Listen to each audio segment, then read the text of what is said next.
It's rolling now. All right. I was gonna I was gonna check the volume on this before I started playing something, but maybe we'll just it's in this folder, right? Yeah, here it is.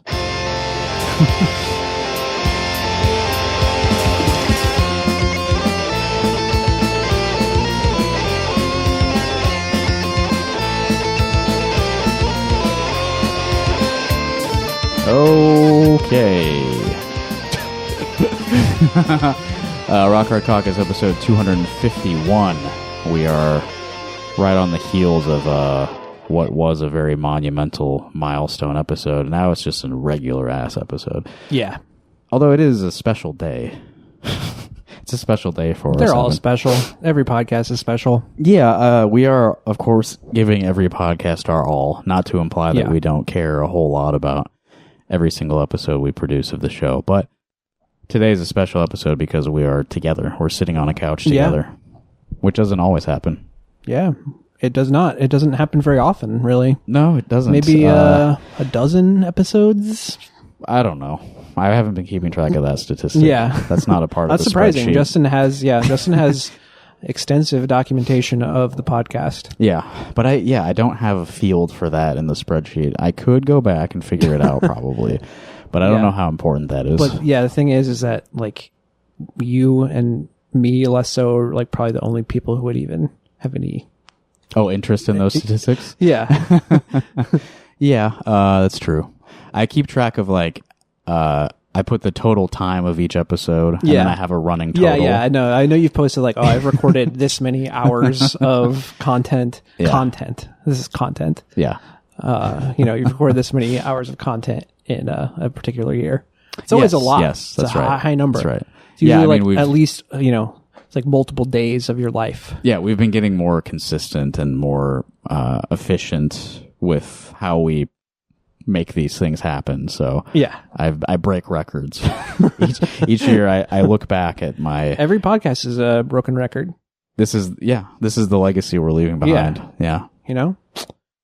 Amazing. I mean, I'm breaking personal records, I guess is what I mean. Yeah. I remember in like 2020, I was like, damn, we made a lot of podcasts this year because I had nothing else to do. I think you're probably... I'm making way more than I was You're at in that the point. top 1% of people making podcasts Wow. as far as like volume. Not necessarily Not necessarily quality or listenership or, but just how much you're dumping out is very impressive. Yeah. So Evan, this is your new place. Yes, we are located in Des Moines. Mm-hmm. I'm not going to say where. Justin already tried to dox me once as a joke. I'm going to share my location right now. Share your location with everybody. So if you're listening to this on a mobile device, you probably are. That's how most people listen to podcasts, I think. Yeah. I assume. But I guess. I don't know. I have a button here where I can press it and a little thing will pop up on your phone and it will say where this was recorded. Exactly, like GPS coordinates. Okay. That's all right. I've pressed that right now. So look at your phone screen, everyone. If you're in a car with one of those like navigational screens, like a newer car, that will be the location that your GPS is pointing you towards now. It's Evan's apartment. Yeah. Are we ever, well, I guess, I don't know if we're supposed to talk about this. What? Potential another live show or, an opportunity to, meet people. I don't think we'd get in trouble for talking about it. But we're going to try. I'm talking about you would be getting me in trouble. I'm getting you in trouble? For, like, leaking that we might do another live show. Oh, you were asking me for permission. Yes. Yeah, I mean, it's not set in stone, but we want to do another one. Yeah. I just was saying it'd be fun to, meet in a public location. And, that way you can post the GPS coordinates. You can find us here. Yes, you can find us here. Mm-hmm. At a neutral location. A neutral location. Yeah. Yeah, we do want to try to do something in the fall, but haven't nailed it down yet. But yeah. If you run a place where people do events and you want us to come do a show. Yeah, sure. Yeah. I'd like to do more. We've only done one live show ever. And it was fun. It was fun. But it was just the anniversary because I got it on Facebook. That was this month. It was May of last year. Mm-hmm. Yeah. It was fun, but we didn't prepare much, so. Yeah. I could write some sketches. It went well. I thought it was a good time. Yeah. And people seemed to enjoy it. And we raised a lot of money for Trans Mutual Aid. Yeah. So yeah, book us. Okay, episode 251. That's what we're doing now. The primary, the primaries for all these elections in Iowa. That's this Tuesday, January.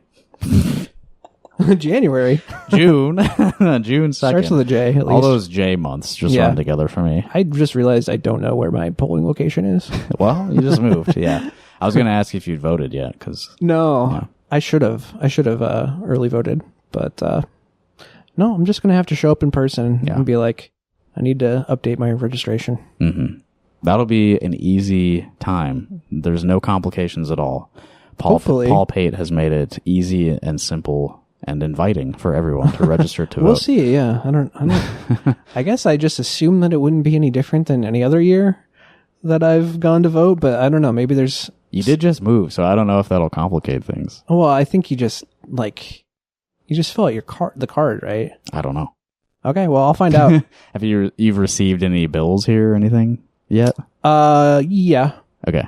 Yeah. Maybe bring something. I don't know. Yeah. I guess so. Yeah. Well, maybe I won't be able to vote. Evan's been It's disenfranchised. a primary. Yeah. There's really nothing that interesting here, right? I don't want to vote. I want to, there's some like Polk County supervisor stuff. Oh, yeah. Like yeah. Matt McCoy. Matt McCoy sucks, right? Do not want Matt McCoy. So I'm voting for John Forbes, even though I don't know anything about him. Yeah. Or I'm planning to. I might not be able to. And then, of course, the Zach Walls, Josh Turek election. That's really important that I You're going to vote decision. for Turek to balance me out, right? Yeah, exactly. Exactly. Yeah. But there's been a major development in the race. The only race that really has any sort of action going on. The primary that neither of us are going to be voting in. Right. Yeah. The Republican gubernatorial primary, which has been very heated the whole time. Two major events. One being the sitting president has endorsed one candidate. Yeah. And Turning Point, the deceased Charlie Kirk's organization, has endorsed another candidate. Did they change the name? Because it said Turning Point Action has endorsed. I think that's just the thing where it's like Turning Point USA is its own thing, and then Turning Point Action is like their PAC. Their PAC, yeah. I think that's probably right. Yeah. But I was just wondering, did they rebrand after Mr. Kirk got? It's called Turning Point Legacy now. Yeah. So this is a Truth Social post. We have a TV. Nice I have my TV here. It's like we're in the Joe Rogan studio. Yeah. Get that on the screen for us, Jamie. It's Jamie, right? Yeah. The only reason I know that is because people on other podcasts refer to Jamie. I've listened to maybe 2 episodes of the Joe Rogan podcast like a decade ago. Yeah, I don't know that I've even listened to one, honestly. I'm not sure. So this is a real Donald Trump Truth Social post. Highly respected American First Congressman. American First? Yeah, what the fuck? Randy Feenstra is running for governor of Iowa, a place I love and won big in 2016, 2020, and 2024, getting the highest vote in the history of Iowa. The highest vote. And just imagine, if you're not reading along with us, randomly capitalized words. Yes. One big was all caps, of course, because... Yeah, I love this. This is like the opening paragraph of his endorsement of Randy Feenstra, and it's entirely about his own success in Iowa. I'm just imagining Trump. I'd never considered this before, but like the Star Wars text scroll. I'm just imagining, I feel like a lot of his tweets would translate pretty well to that format. Yeah. The dead speak. Randy is MAGA all the way. A 4th generation Iowan.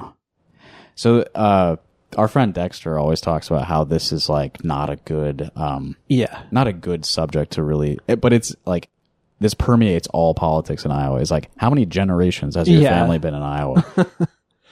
And what it means is the further back you go, the more horrors there are in your family line. Yeah, it's true. But 4th generation, not that this is a measure of your worth. Mm-hmm. 4th is not that many. Yeah. Yeah, I guess I might have more generations than him in Iowa. I don't know for sure. Yeah, I don't Actually, know. I think I do, because I was looking at like a family tree last summer. Oh, really? Yeah, and I had ancestors come over here from France in like the 1800s.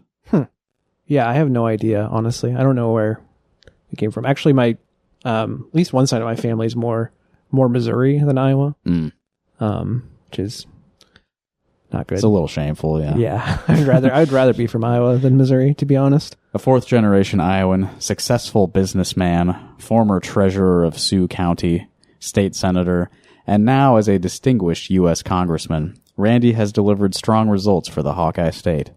As your next governor, Randy will fight tirelessly to grow the economy, cut taxes and regulations, promote Made in the USA, unleash American energy dominance, champion our amazing farmers and ranchers, empower ethanol. Jesus. Come on, man. Keep our borders secure, stop migrant crime, ensure law and order, strengthen our incredible military, veterans, and law enforcement, advance election integrity, and defend our always under siege Second Amendment. That was a very long sentence. Yeah. And this is all the stuff that Randy Feenstra is going to do for you. Randy Feenstra has my complete and total endorsement to be the next governor of Iowa. Randy will never let you down. That was all caps. He didn't even mention that he's tall. He didn't get the memo from the Feenstra campaign that you're supposed to end every endorsement with the words "New Heights." Randy Feenstra will never let you down because his arms are not long enough to reach the ground from where he stands. How long has Randy been begging for this post to have been made? I know. That's what a lot of people have been speculating about, because Randy got the Branstad endorsement a while ago. Kim Reynolds apparently has been supportive of him in the shadows behind the scenes. Yeah. So people are thinking like, the Governors Association or whatever has been in Trump's ear about this. Yeah. And finally, just a few days before voting ends, he weighed in. And to me, this means that the primary is over. I mean, if you look at these contested Republican primaries recently around the country. Well, I think Trump has 100% winning record in primaries so far. Yeah. Is that like career or just recently? I mean, probably... I don't know about... Yeah, I haven't been keeping track, but I know recently, like the Thomas Massey thing, the John Cornyn race. He just endorsed the lady who's running against Nancy Mace in... What state was that? Mace is she one of the Carolinas? I don't remember. I think it might be. Yeah, South Carolina. Yeah. That's so funny. It is very funny. The Republicans who are engaged enough to be voting in primaries, they are not likely to turn their backs on Trump. They see some value in him still. Yeah. He may be not popular among people in general. But if you're voting in a Republican primary, you are still committed to the project. Even if Trump himself maybe isn't. Like, it's clear that he doesn't really care about anything. He doesn't really have any ideological convictions other than racism. Yeah, I think he just cares about loyalty and fealty. And it's probably bribes. Power, money. You shouldn't be surprised. Given the guy he is and the life he lived before he was in politics. Like, this is just a man amassing his own wealth and power. Yeah. And if you support him in his endeavors, you get the nod. And Randy's been, all over trying to say he's hardcore MAGA. Yeah, that's been kind of his ads, right? Because he's the only one he's the only one working at the federal level, so he's has the credibility to say, I've been supporting our dear president the whole time. Yeah.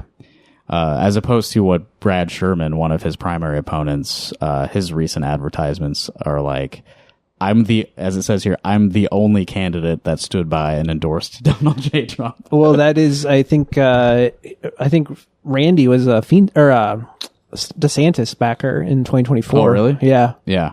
So funny. Yeah. I guess Trump he's over it now. He can look beyond that. Well, see, at the time, people didn't think Trump was going to win, and then he won.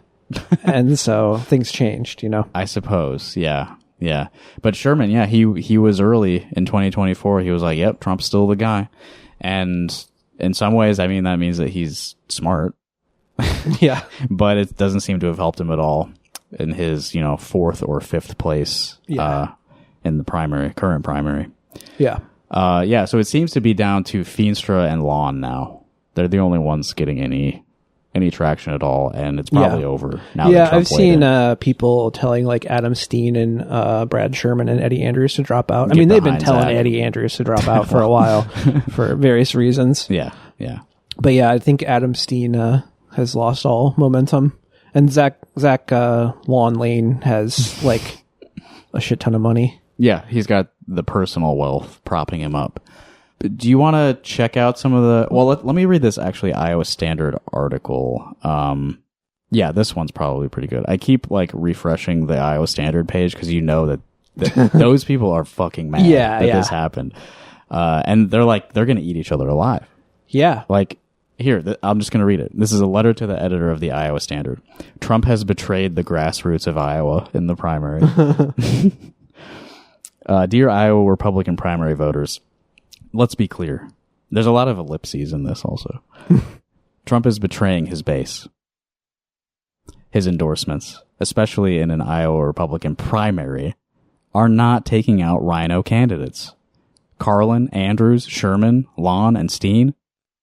Carlin being the guy who's running in the Senate primary against Ashley Hinson. Right. There's not a rhino in the bunch, in my very conservative opinion. The only rhinos running in Iowa are the two that Trump has endorsed, Randy Feenstra and Ashley Hinson. If you recall, they both refused to debate the non-rhino candidates. So this is how you differentiate between candidates in the Republican primaries now. It's rhino or non-rhino. Yeah. I mean, it's pretty funny to call fucking Feenstra that. He's a rhino, yeah. I mean, I guess maybe it's the pipeline thing again. I know that's like a big sticking point for a lot of people. Mm-hmm. Yeah.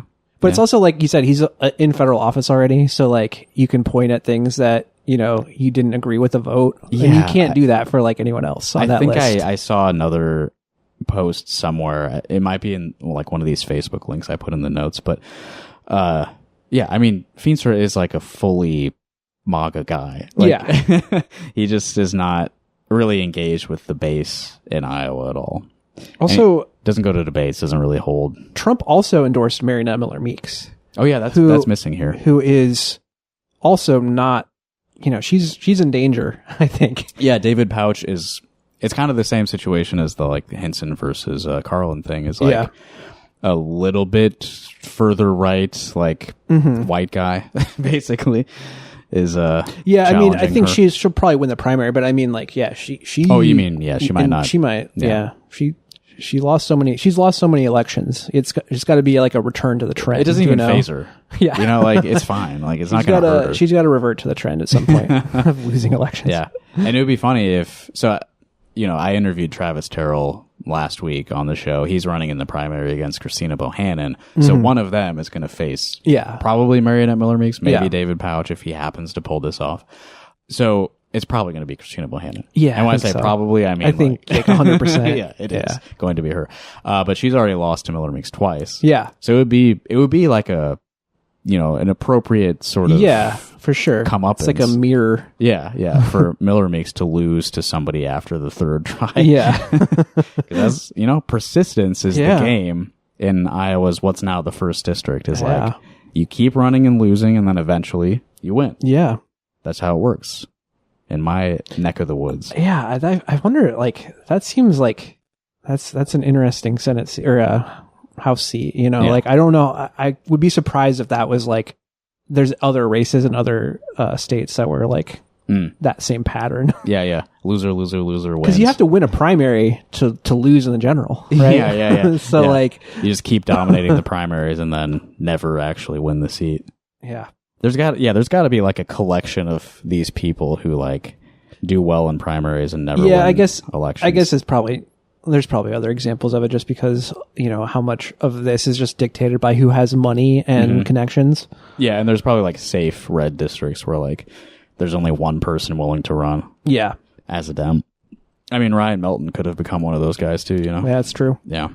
I haven't checked in on him in a while, but Dave Loebsack, who used to represent that district, he very easily could have just not retired, and he might still be in that seat because he just like tweets all the time, just like yelling at Ashley Hinson. Yeah, and stuff. no, I've seen Ryan's still posting. Yeah, and like posting in Ryan's posts. I actually he's like, good. Yeah, good. He does a good job. It's not just an old man yelling at a cloud. Yeah. Where was I here? Okay, so Ashley Hinson and Feenstra, who have received the Trump endorsement, have refused to debate their more principled conservative primary opponents. This was a deliberate disregard for the voters of Iowa and a manipulating of the process to favor their sugar daddy endorsements from Trump, as well as the significant out-of-state donors that sugar daddy Trump has probably hooked them up with. It's funny to use sugar daddy so twice, so close together. You know who also did not debate their opponents in a primary was Donald Trump. So that's true. Like, yeah, they've kind of figured out that you don't really need to do that, I guess. Yeah, I thought you were going to say, Rob Sand never debated Julie Stouch. Yeah, that's also the case. I did see, apparently, Feenstra has committed or was interviewed and said that he would debate Rob in the general election. Which is like, I mean, that makes sense that he would do that and that's the Republican. Like, yeah, I think that they both have something to gain from that. Yeah, for sure. God, that's going to be terrible. I know.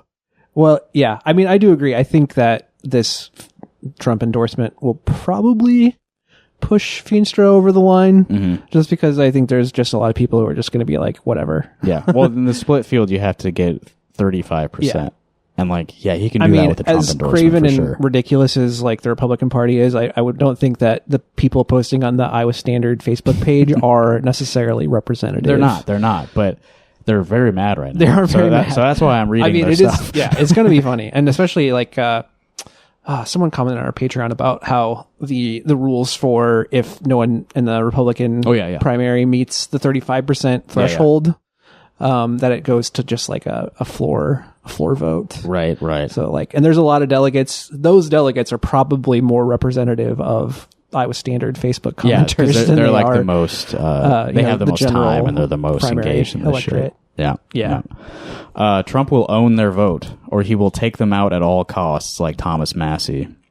They won't be voting for Iowans first. Trump is simply refilling the swamp at the expense of Iowa conservative grassroots voters. I was proudly MAGA. Damn.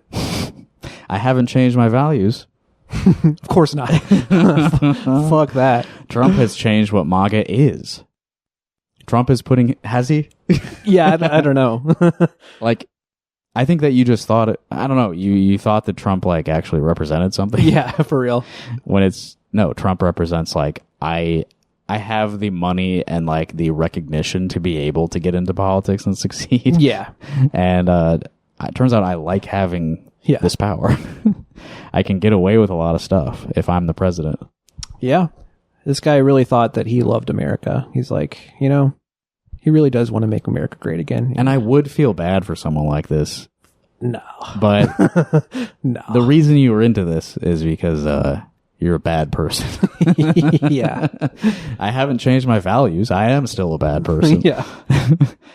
It's just a different kind of bad, I guess. It's less like I believe that you do have like closely held values. Mm-hmm. The person writing this, I believe that like you really do care about certain things. You're just very evil, stupid. You have very bad opinions. Still, it's hard to say on an individual basis whether it's evil or stupid, but and when it's someone like this, it's like, is it even ignorance? In the aggregate, it's both. Yeah. Yeah. Like, you clearly have spent a lot of time like thinking and reading and writing about these issues. Yeah. And like your conclusion is like, we gotta make sure the whites only is basically like your guiding principle. Yeah. Okay. Trump is putting his thumb on the scales of an Iowa Republican primary where the only two rhinos that are running are the two he endorsed. I will not blindly follow, as I do not suffer from MAGA TDS on the conservative end of the spectrum. People are still saying that? Yeah, so Trump derangement syndrome this person's sort of flipping that, where it's like, if you blindly follow Trump, you have Trump derangement syndrome, which I appreciate. Yeah, that's that, an interesting twist. That's a kind of derangement, I suppose. Yeah. The quote, big tent was MAGA for a time. It is now America first.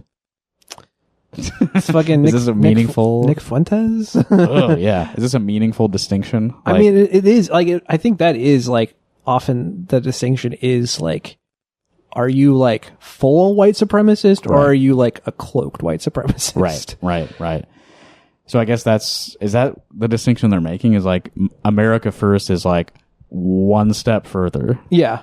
Make America Great Again is sort of like, it's obviously a hearkening back to like Reagan politics. Yeah. Which was like, cloaked it white was supremacy. Right, white supremacy, but sort of like putting a Hollywood face on it, I guess. Which, for sure. that's Trump. Yeah. It's kind of the same thing. Yeah. He's just a little less savvy about it and a little more blunt. Mm-hmm. And then, so this new, according to, this is Julie Becker who wrote this, by the way. This is like the next step. America First is like a little bit more explicit, a little bit more extreme, I suppose, openly extreme. I no longer consider myself MAGA. MAGA is now a faction under the big tent of America First. Oh, okay. I didn't just repeat myself. I am continuing to read this. She's repeating herself. I am America First, and my support for Trump is on an issue-by-issue basis. By the way, I am not anti-Trump. I voted for him 3x. 3 times. He has done some very good things. These rhino endorsements are not part of those good things. Sincerely, Julie Becker, straight talk voice of Dallas Center. Okay. Let me ask you, Evan. Yeah. He has done some very good things. What do you think are the good things that I was President Donald Trump has if done? she was going to drop some examples. But the biggest accomplishments of the second term for Donald Trump have been beefing up ICE, giving ICE infinite resources to build concentration camps, kidnap people to put them in those camps, and terrorize everyone who opposes that plan. Yeah.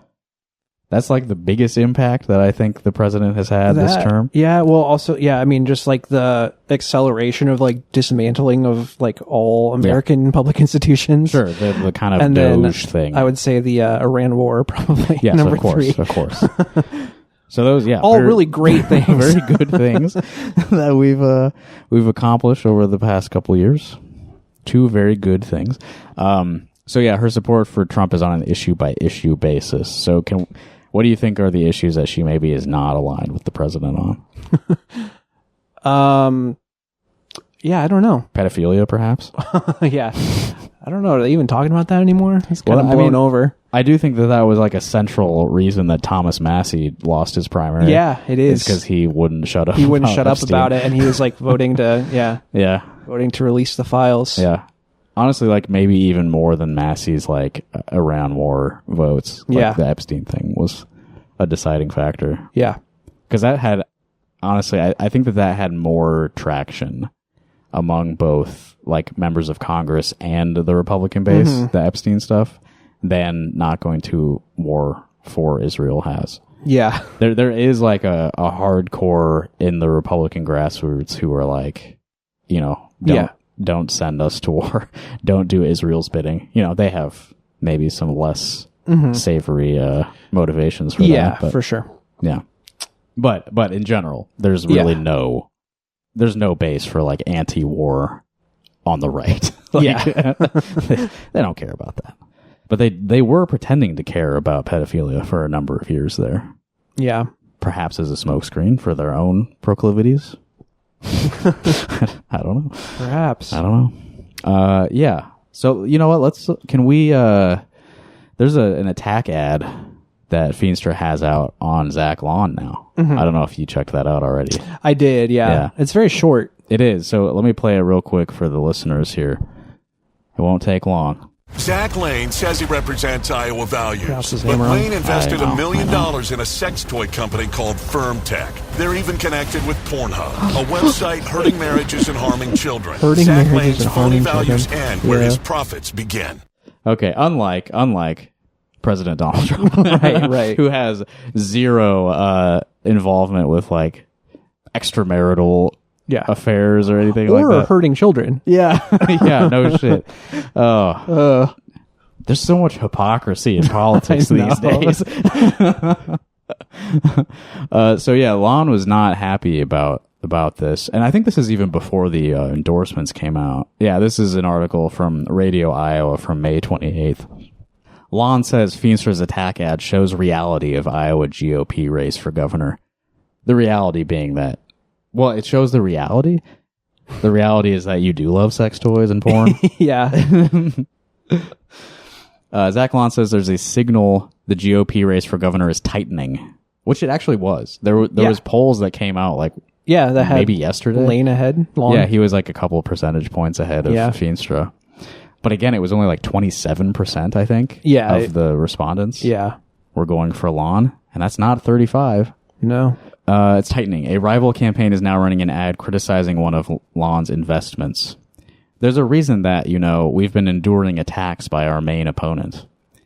It's because we're winning, and I believe we can win this outright on election night.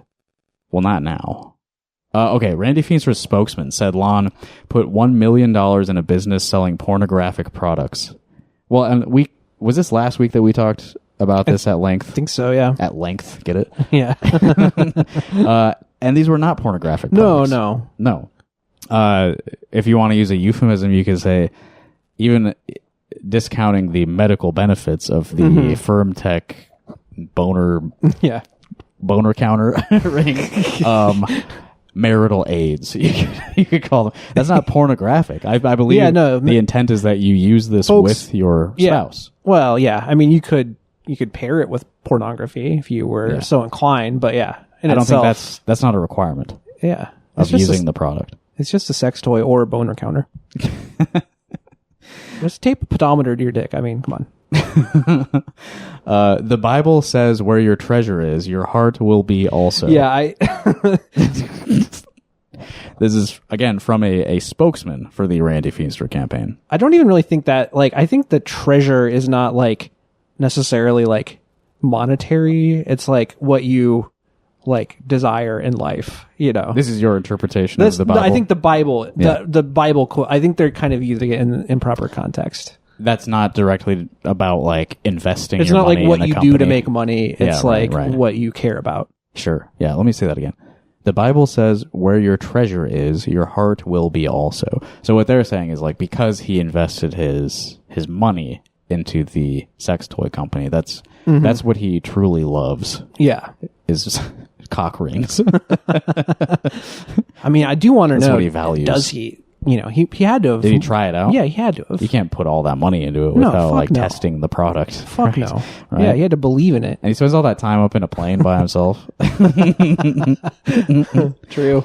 It's not like a car, You don't need to be eyes on the road the whole time. Yeah. You can kind of just He doesn't have a pilot's license. I thought he said he did. Oh, does he? Oh, yeah. I guess you're right. Never mind. But you're up in the air. Oh, but yeah, you just put it on autopilot. There's not a lot of obstacles you need to dodge. It's not like Star Fox. That's true. So he's probably got a screen up, Yeah. Some time alone up in the skies. What would you do? You got to pass the time somehow. I'd probably bring a Game Boy or something, but I'm not a pervert like Zach Long. Randy Feenstra actually looked me in the eye and told me he wasn't going to go negative on me. Yeah, that's when you were completely unknown. That's when you were totally irrelevant. Yeah. I think that says a lot to voters that he didn't live up to his word. Well, do you have any evidence that you had this conversation? Yeah, I know. Again, it's kind of his word against yours. Yeah. And also, Feenstra didn't get where he was by, honoring, deals he made with his political opponents. He seems like he has terrible instincts for campaigning, but he is a backstabber, I think. I think Steve King would call him that. Yeah. He's not an honorable man. What are you talking about? He wouldn't be a congressman if he wasn't. Okay, I think for a long time, this is Lon speaking to reporters in Newton, a city of evil. I think for a very long time, politicians have had sort of this idea of a bumper sticker mentality. of what's something quick I can say to try to get people on my side, to try to win a race, instead of wanting to go deep on the issues and having the real meaningful discussions we need to have as a state. So that's like, a slogan like New Heights, that takes care of everything in 2 words. Whereas a guy like Zach Lon, he campaigns by having like a 3-hour conversation with Tucker Carlson. Yeah. It's a different strategy, and we're seeing the results. If you want to succeed in politics, you need something, kind of brief. Yeah. Snappy. Yeah. New heights. I'm taking America to new heights. And that's a path to the White House, to be honest.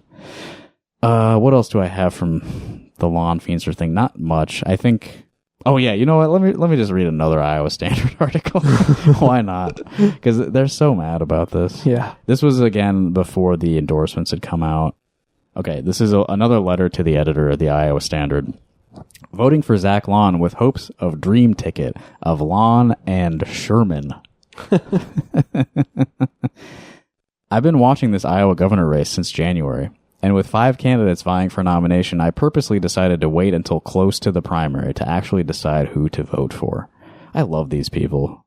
I encountered a lot of this when I was like getting involved with like the Democratic primary stuff when Bernie was running. Yeah, 2020 was crazy. It was like people being like I'm really torn between like I haven't decided Amy yet. Klobuchar and Bernie Sanders. I'm a very special kind of person, so I need to really think about this. Yeah. Like I need to decide which candidate makes me seem the most unique and interesting. Yeah, for sure. It's like their preferences make no fucking sense. Yeah. I think I've told this before, but there was a guy, I knocked on his door and he said he was planning to vote for Pete, and I was like, okay, cool. Any particular reason why? And he just looked at me and he said, JFK. Yeah. Okay, because he's young and I gotta go. I guess. I don't know. That's interesting. Yeah, it was just interesting response. Pete reminded him of JFK. I think JFK had a little something going for him that Pete didn't have, which was like being from a like dynastic political family. Yeah. It would make more sense if you just said Obama. Yeah, but you could say that about like half the candidates running because of what they're trying to emulate. And who could blame them? The length and exposure of the campaign. So the writing was Zach Lon, so the length and exposure of the campaign. Yep. The length and exposure of the campaign trail works wonders in clarifying the field. I vote based on principle and policy, and I don't really care which political figure endorses who. You don't vote based on principle and policy. What are the policy differences between these people? Yeah, exactly. Like, what are you talking about?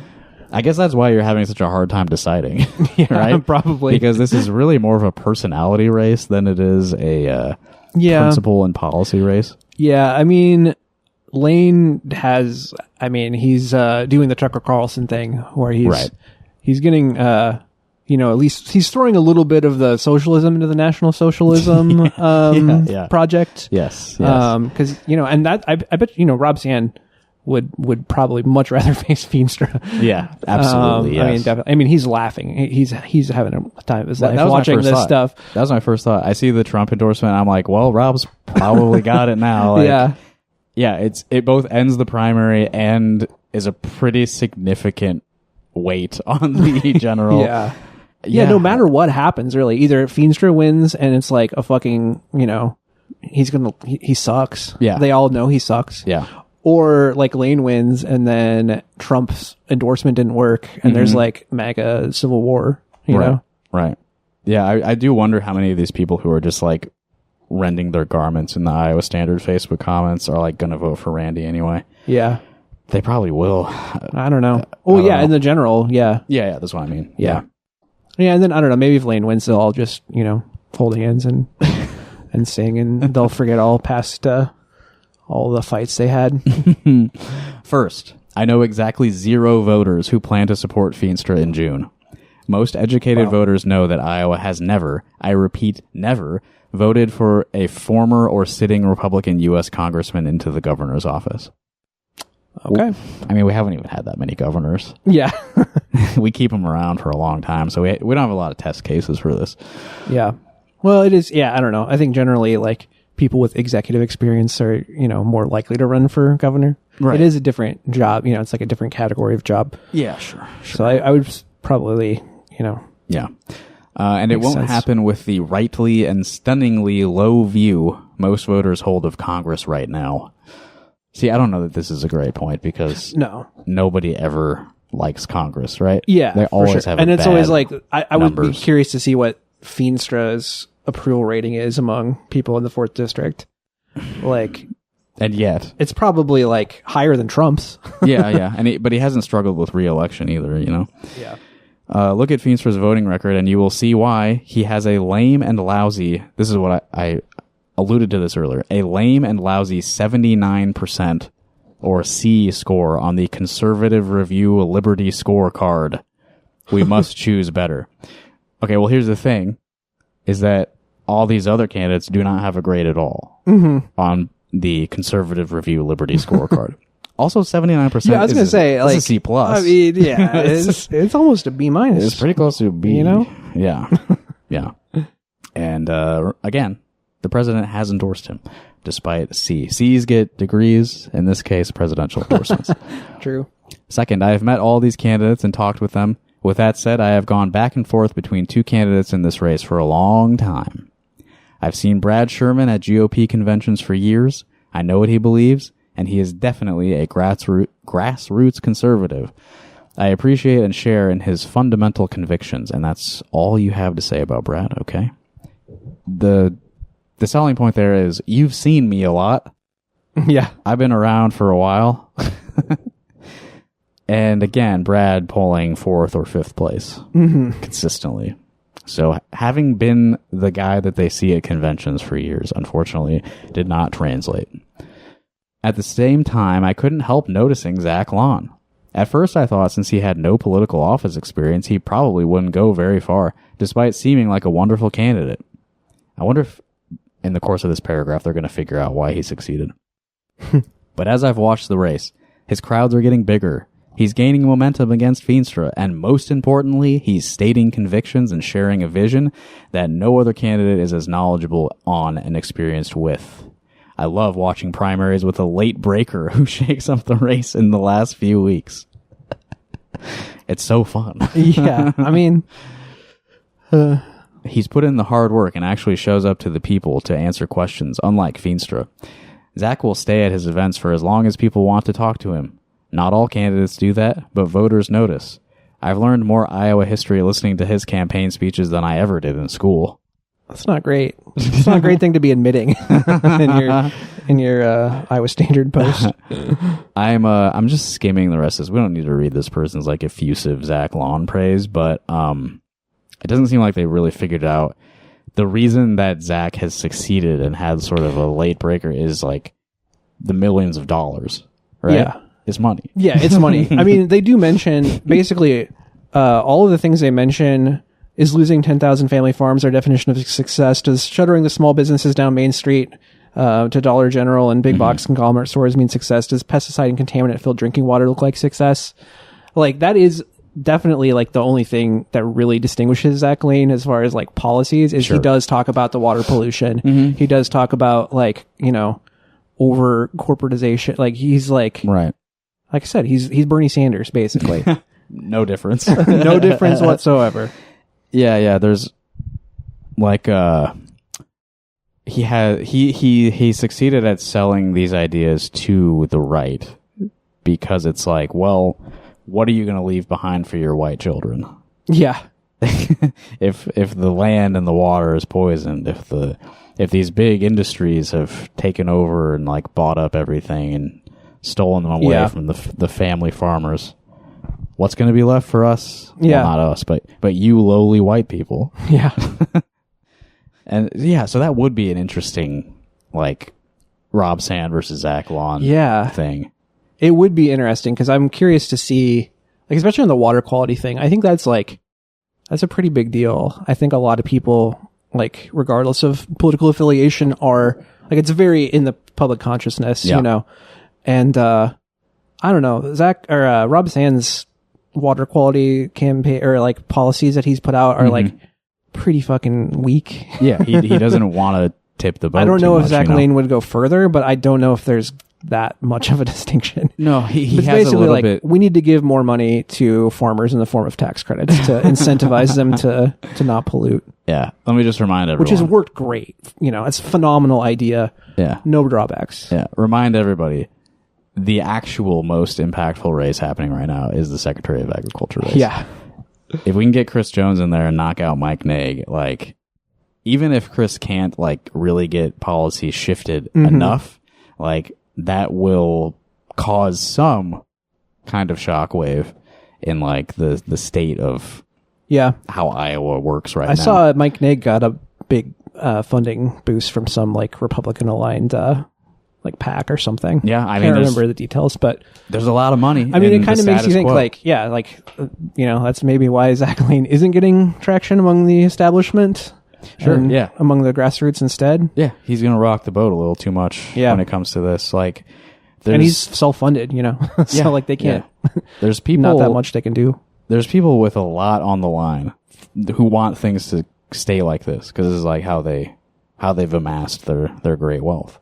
Yeah, is this sort of like regulationless super agriculture, like just as much fucking corn as possible, dump it into the ethanol bin. Yeah. Collect money.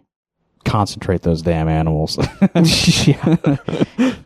I want... Smash them all together. I want 1 pig per square inch of this land. And, like, just have a chute running straight from their assholes into the river. Very tiny pigs.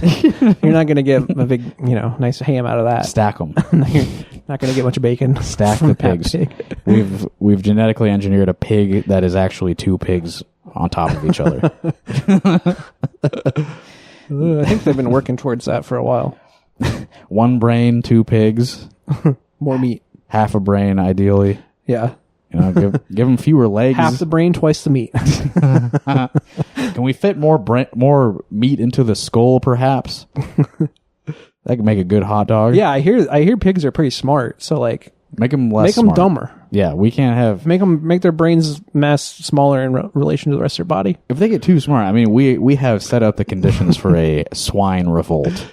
Yeah, That's true. Doing. They outnumber horrible us. Things to them. They fucking outnumber us. Yeah, there's more of them than us. We're ruining their lives. We're killing their children right in front of them. We're torturing these animals, Yeah. I think that's, if we're not going to shut down the CAFOs with policy, if we're not going to liberate the animals with like some kind of revolutionary violence, can we sneakily somehow make the pigs smarter? More intelligent, so they can fight back themselves. I've seen that there's an Animal Farm movie. Yeah. That apparently like kind of changes the message of the book. Can't imagine why. Yeah, which is pretty fucking awesome. I kind of want to watch it. It has such a crazy cast. It's like a standard like DreamWorks style animated movie, isn't it? I don't think it is DreamWorks, but it's like just get celebrities to voice the characters, and it's like a fun adventure. Oh my god! It was directed by Andy Serkis. That's crazy. Man, I gotta watch this. Starring Seth Rogen, Steve Buscemi, Glenn Close, Laverne Cox, Kieran Culkin, Woody Harrelson, Jim Parsons. Jesus. Jim Parsons. Andy Serkis is in it. I assume he plays the animals. He has to play all the. I guess they're all animals. Never mind. But they got Seth Rogen voicing a pig, right? I'm sure. Well, no, he just did motion suit. Like he did motion suit for all the animals. And gotcha. Yeah, he didn't actually voice anything. Right. But is Seth Rogen voicing a pig? I would. That would be a proper casting. Yeah, let's see. He's definitely. He's a boar. Yeah. So that's a pig. That's a pig. A big, strong pig. That's what a boar is, right? Mm-hmm. Oh man, that's a crazy cast though. That's like impressive. Yeah. But I guess, I don't know, it's probably easy to get a bunch of actors to be like, oh, you just come in and record some lines. It's like probably fun for them. Yeah. Right? Easy paycheck. Yeah. And they're all bad at it. Yeah. I have one other thing I want to read from this letter to the Iowa Standard. I could go through his other positions. This is after a couple paragraphs talking about Zach Lane's like policy positions. But you can go ask him yourself. He's very easy to talk to. Smiley face emoticon, like colon parentheses. You can't put that in a letter to the editor. This needs to be more formal than that. What if you have to go to Kansas to talk to him like half the time, right? Politics is so dirty nowadays. with candidates throwing metaphorical and sometimes even real mud at each other. What? When did that happen? Somebody threw mud at someone?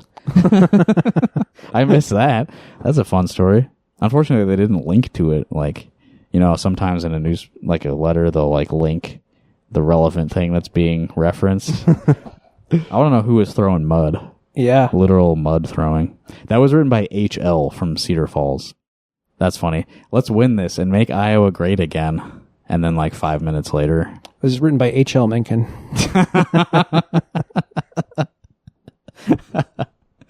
Okay. So, yeah, I mean, that's... What else can we say about the primary? It's almost over. Feenstra's going to take the primary, and then he's, you know... what do you think the odds are that Sand is going to win? Oh, I don't know. Pretty high. Yeah. Seems like it. I don't know. Things can change, of course, but yeah, he's got. They've already like basically resigned that he's going to have more money. Like he's got the tools at his disposal. Yeah, and as much as we don't like him, I think he's more likable than. Yeah, I find him kind of repulsive, but I've also been like staring at him too closely for several years. Yeah, for sure. I think most people have a generally positive first impression of the guy. Also, like, Zach Lane. Like, I feel like the more people are exposed to him, the less, especially like general election voters. Yeah. He doesn't. I don't think he would do well in debates. Probably not. That's the crazy thing is like Rob Sand really annoys me, but he is like 10 times more charismatic than either Lon or Feenstra. Yeah, Feenstra has nothing going for him. Like, those debates are going to be torturous, but I think they will be fun. Yeah. I'll probably watch. We'll be watching them. I'm sure we will. Okay, so let's talk about data centers as we wrap up here. Okay, yeah, this is good. Yeah. Okay, so Cedar Rapids has a couple of data centers that are like in progress. They're being built right now. And I'm reading from a KWWL story here. Alex Johnson reported on this. Cedar Rapids Mayor. City's due diligence sets data center best practices. Cedar Rapids Mayor Tiffany O'Donnell says she supports the 2 major data centers being built in her city because of the benefits they bring to the community. I have a bit of an aside here. I went to a Wendy's, which is near one of the sites where these are being built. Yeah.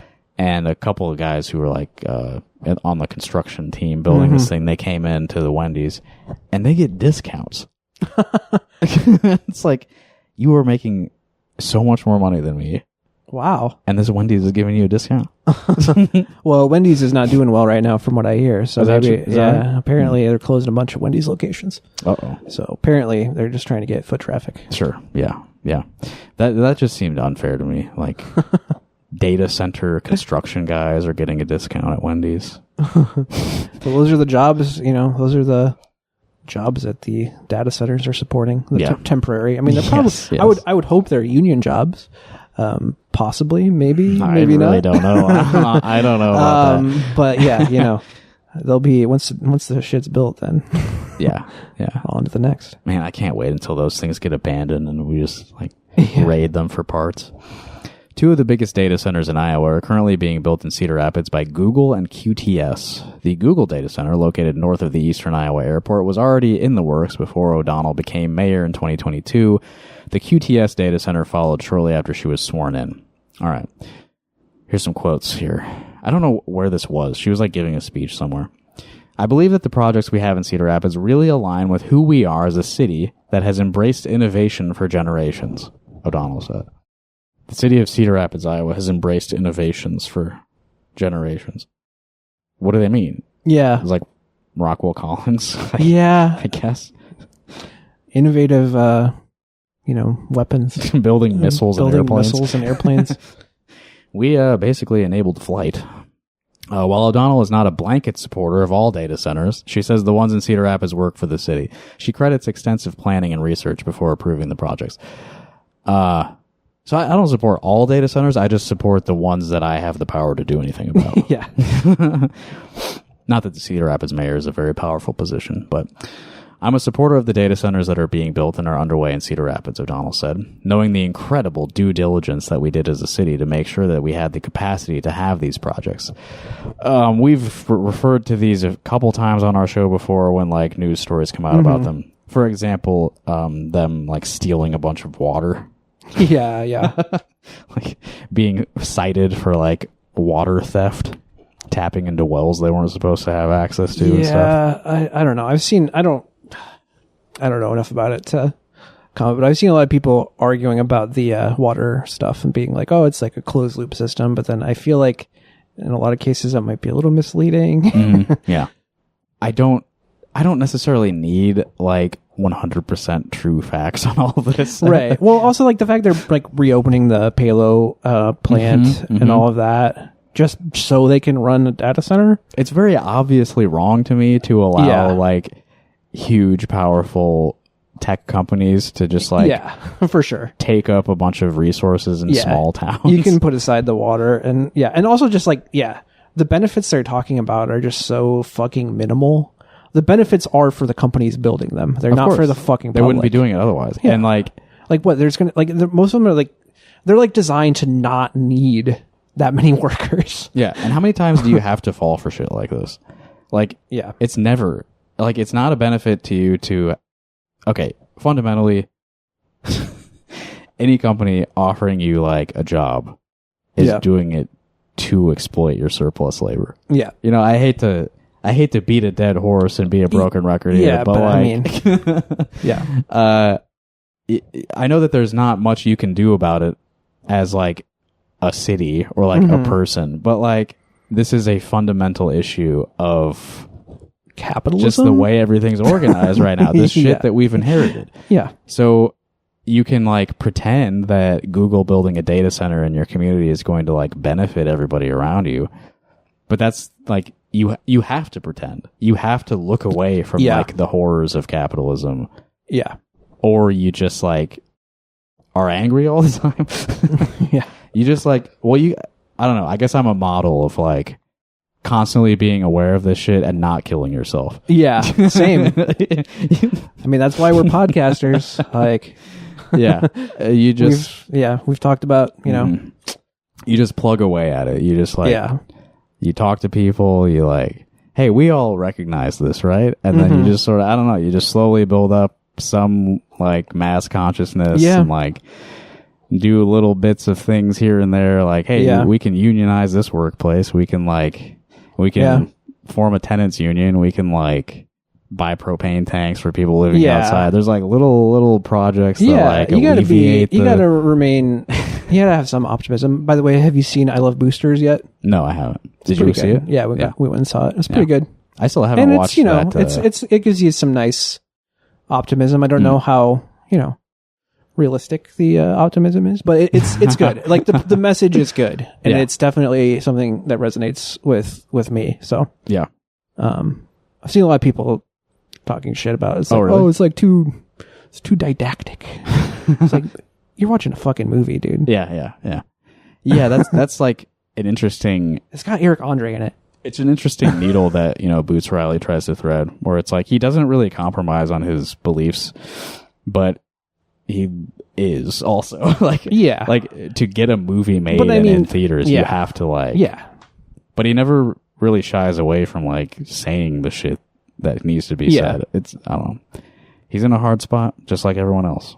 Yeah, he's used what influence he has to do some. Yeah, it is interesting. I don't know. Some of the arguments is like like it sucks to admit it, but like we're all implicated in upholding this system. Yeah, totally.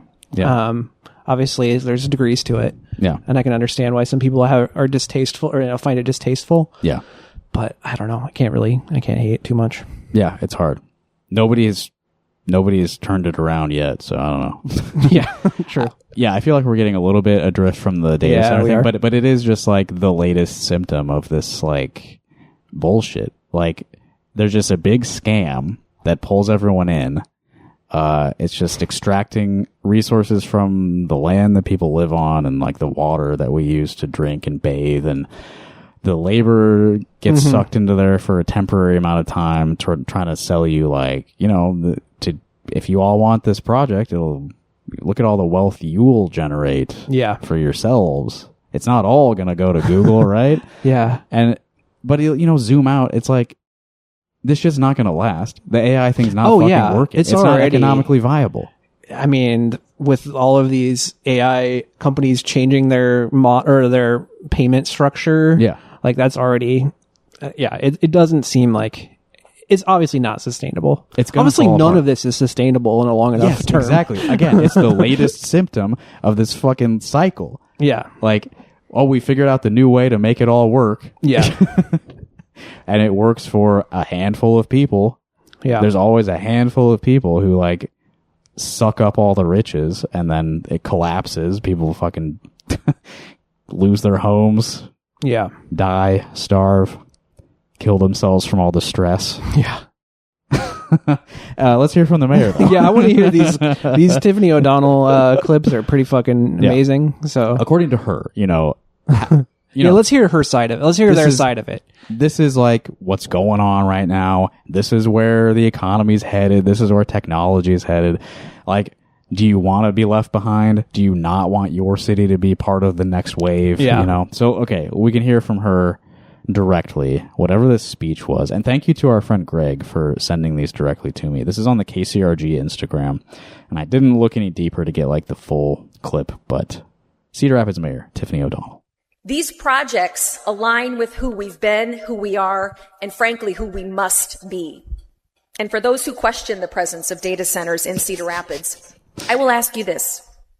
What if previous generations had rejected every major industrial investment out of fear and misinformation? Cedar Rapids would not be the city that we inherited. The responsibility of leadership is to separate legitimate concerns from exaggerated narratives and then make decisions grounded in, how about facts? Yes, we have a responsibility to step up, not recklessly and not blindly, but the way good Iowans always do, responsibly, thoughtfully, with clear eyes, with due diligence. And this will lead us to the next example of how the work we did many years ago in this city set up for today. This was at the State of the City address. Mm-hmm. I missed that before. It looks like she's in front of a green screen. Yeah, so it does. They could have had some fun with that, but unfortunately it's just a plain-ass video. Just think about if generations behind had rejected the Industrial Revolution. Yeah, because that was like 100% positive. Yeah. Like there was no, people, a lot of people didn't like die, like, I mean, you could say, maybe raise living standards for some people. Sure. But on the backs of others, right? Yeah. And like, do you think that we could perhaps learn from history rather than just be like, let's do that again? That's basically what she's saying, right? Is like, we built all these factories in Cedar Rapids and that was good. Yeah. So do it again. Well, what if there were like some downsides, like child labor or like CO2 like concentrations in the atmosphere and pollution. Yeah. What if the number one thing people say about your city is that it smells terrible? What if that's the reputation that Cedar Rapids has had since long before we were born? Yeah. I just feel, and there's like people complain about the noise of these data centers. Yeah. I mean, that's compared to everything else, probably a small complaint, but it is like apparently really annoying. Yeah, I saw some comments, people being like, "Well, why don't you like live next to one then?" Yeah, exactly. Also, they're just fucking ugly, man. They look like shit. So there's one like in a big Altoona, windowless right? building. I've been told there's one in Altoona. Yeah, is it that fucking like huge complex, pretty like sure. right off the highway? I try not to go to Altoona too often, but I think it's like on the other side. I'm pretty sure you can see it from the highway from Adventureland. Yeah. Oh, Altoona, it's like there's not much. There's a strip, there's a strip and there's a little bit of housing. But. Yeah. All right, another clip from our she's not our mayor, but Cedar Rapids is kind of spiritually still our home. Yeah. In the last year, I alone, my council colleagues have received threats to our personal safety. I've received them to my family's safety and to my dog's safety. I had a woman with a baseball bat come after me at City Hall. What? Congrats.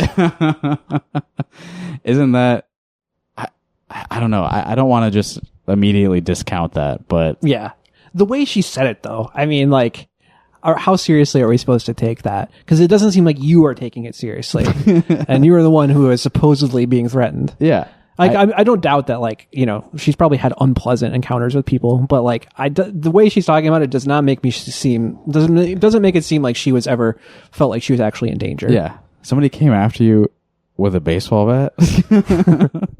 Really? Yeah. You got a story out of it, and you got a way to be like, oh, actually, like, I feel like I would have heard about that. Yeah, that is true. Maybe I missed something. I don't know. Yeah.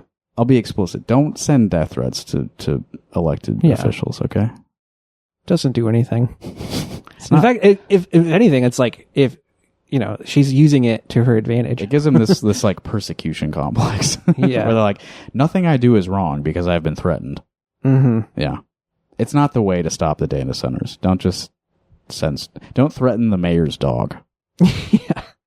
I have my doubts about, you know, what really happened. I was thinking about the phone calls that we've listened to on the show before. We hate you. Yeah. Doesn't he know that I could bust his skull in with an axe handle? I forget exactly what I said, or something like that. Those are the best. You know what? If you need to do something like that, you need to blow off some steam. 319-849-8733 is the place to do it. Good transition. You're not going to get in legal trouble for vocalizing violent threats, calling that number.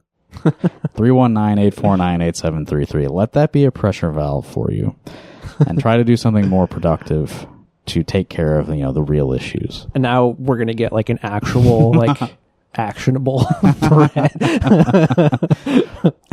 Don't do that either. You know, leave us out. It's not a great idea, but, you know. You can tell us about your feelings, but don't threaten to kill us. Yeah, don't call and say stuff like, I'm going to kill my mayor's dog on this date with this method. Yeah, that too. We don't want to hear that. We don't want to... I guess Evan's right. I don't want to be implicated in this shit. Yeah. But if you just want to, like, say some mean stuff... Yeah, for sure. Because that's really what a lot of... When people complain about threats, a lot of the time that's really what it is. Is like it's like, we hate you stuff. Yeah. That's not a threat. It's not a threatening phone call. Right. It's just mean. I would say, yeah, the number... It really seems like the number of, like, actual... like threats of physical violence are like 1% of what they're talking about when they're talking about, like, it's just people clearly, like, directly expressing anger. Right. Which a lot of people are not allowed. Not really okay with. I'm in Congress. Yeah. You can't be mad at me like this. I'm the mayor of Cedar Rapids, and I used to be on what network? I think, wasn't she on KCRG? I think she was on KCRG, Yeah. Why couldn't Bruce Awney have run? Man, he would have cleaned up in politics. People love that guy. I know. All right. Anything to plug? Nah. Okay. Don't forget, the primary is this Tuesday, June 2nd. As you've heard, Evan and I are very invested in a lot of races around the state. Yep. If you live in my area of the state, you know, I think voting for Travis Terrell is worth your time.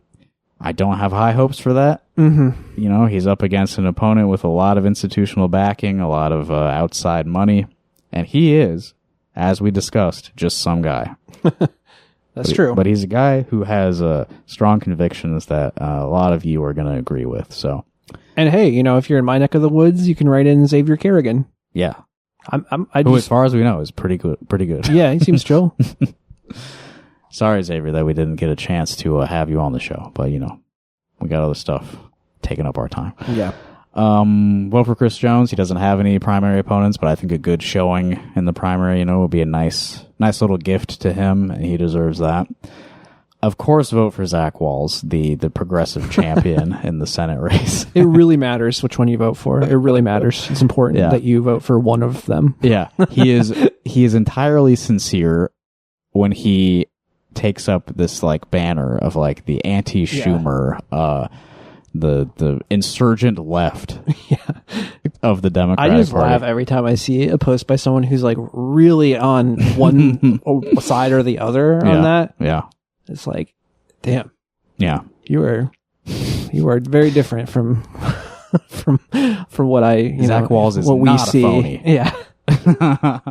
I mean, it's sort of superficial, but like the messaging of his campaign has been so like aggressively anti-establishment that like even though I know it's like just a sort of bullshit facade, it's like I'm just gonna vote for him. Yeah. I'm gonna reward him for lying in the way that I like. And if you are in Johnson County, Iowa, the heated race for county supervisor, I think that it would benefit us all to keep V. Fixmer Arise and Mandy Remington on the board. Seems like a good idea. So if you're in one of those districts, I think it's worth keeping them around. They're the only ones who seem to be asking any questions about the jail. And even if they're not as abolitionist as you and I might like them to be, somebody with some level of skepticism, can we please keep them? Yeah. I think that would be a benefit to us all. Matt McCoy's the bad supervisor here, right, in Polk County. Yeah. Joe Gatto has a primary opponent, I think I saw. Yeah, Joe Gatto is running for... is he running for supervisors? Board of Supervisors also. Okay. I don't know much about his opponent, but I mean, again, that's another one, like you probably You don't want need to. You probably want to vote against him on principle. I'm no longer eligible to... Right. Yeah, right. It's not my... I don't live over there anymore. Yeah. He's no longer my city councilor. That's such good news. Yeah. Hooray. In non-politics related plugs, we got Pokies Fest happening in Iowa City June 12th through the 14th. It's a DIY punk festival. I'm playing in 2 bands. Wow. During the festival. You've added a new band. Well, I'm not a member of the band Submission, but I'm filling in on bass because their bassist is out of town. It's a great band, Submission. I think, did I write this down? Yeah, Submission's playing on Saturday the 13th. And then the band that I'm actually in, Ascended Master, is playing on Sunday the 14th. I also will be playing a solo set at Public Space 1 Close House on June 27th. I almost said January again. Yeah. I'm stuck on that. June 27th, Public Space 1 solo set. I'm supporting Cast Off Form, who is a noise experimental artist from Omaha. That'll be fun. Okay. Patreon.com/RockHardCaucus if you'd like to support the continued existence of the podcast. We did a Call Us recently. Tony and I are busy watching cartoons, so we can record the next episode of Speed Freak Read Speak. I was thinking that we could maybe try to do movie reviews sometime this summer. Yeah. Cock film. Watch Animal Farm. We could watch the new Animal Farm movie. There's a lot of animals on farms in this state, so That's it's true. totally relevant. It is relevant, to the show. What about a soft cock? Sure. We throw one of those in there. That's a nice one because it could just be whatever. Yeah, for sure. Did you have any ideas for? Oh no, I just remembered. I was like, oh yeah. We have that now. I don't know. Oh, your phone is interfering. Yeah. Here, we'll just turn it off. We'll get rid of that. Damn, that was like a beat. Yeah.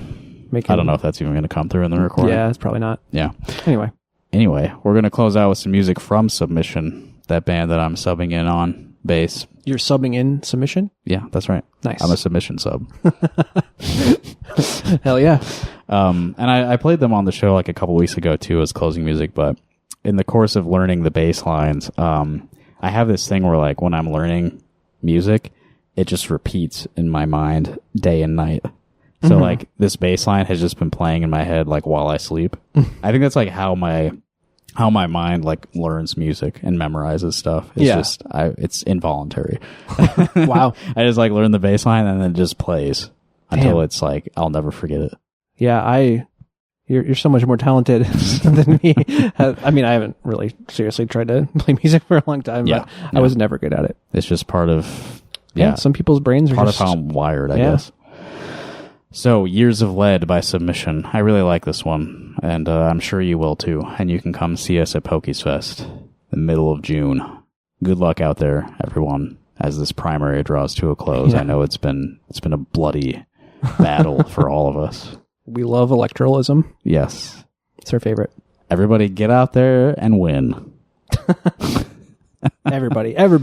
I just hope everybody wins. Yeah. Losing is so sad.